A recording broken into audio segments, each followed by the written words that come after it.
A obriga de fichar chega tamén á pesca. Sen embargo, o sector apunta que é complexo leválo a cabo polas particularidades do traballo de algunhas flotas, como a baixura.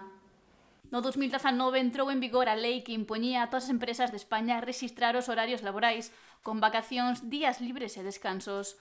No sector pesqueiro esta medida non chegou a implantarse pola complexidade propia deste oficio.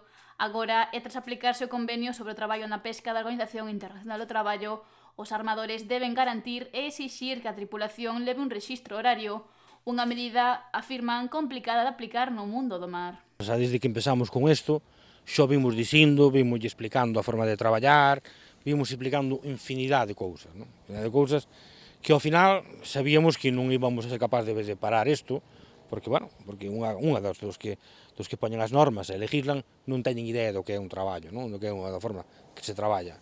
Aquí sabemos, polo menos na Baixura, temos a suerte que, bueno, de momento vais implicar as embarcacións maiores de 24 metros e que medían mareas de máis de 3 días, non? Que estian pois, traballando fora. Iso é moito máis fácil de controlar, moito máis fácil de facer.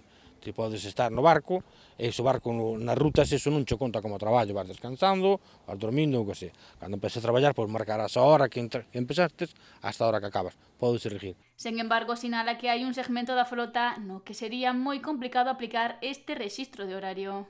É que temos a gran facilidade, onde temos na Baixura, non? Os barcos menores de 24 metros que traballan aquí ao día, xa están todo o día. A veces que traballas un pouco máis, un pouco menos.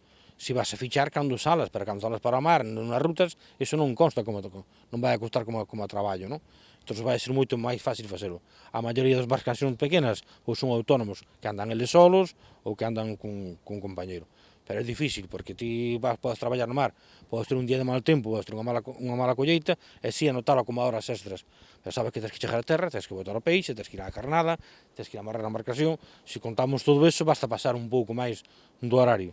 Pero, bueno, hai que facer as cousas ben. Onde si sería máis fácil de aplicar, segundo sostén Pérez, é nas embarcacións de altura e gran altura. Isto non vai a contar as horas de traballo que ti estás ali, non?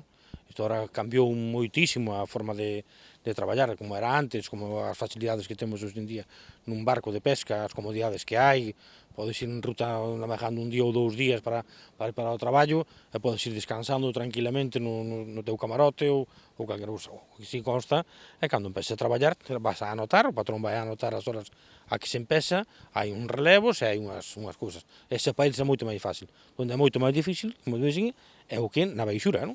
Ti sabes que colles un día de mal tempo, non todas as levantadas duns aparellos, dun palangro ou dun niño ou dunha nasa, pois hai veces que se complican as cousas. O que levaría máis tempo de traballo. Si se vai a compensar con outro día ou con as horas extras, non? Eso non.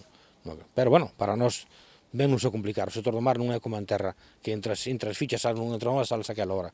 O mar é moito máis difícil, non? Este rexistro pode facerse en papel sempre que sexan follas individuais para cada tripulante ou en aplicacións informáticas.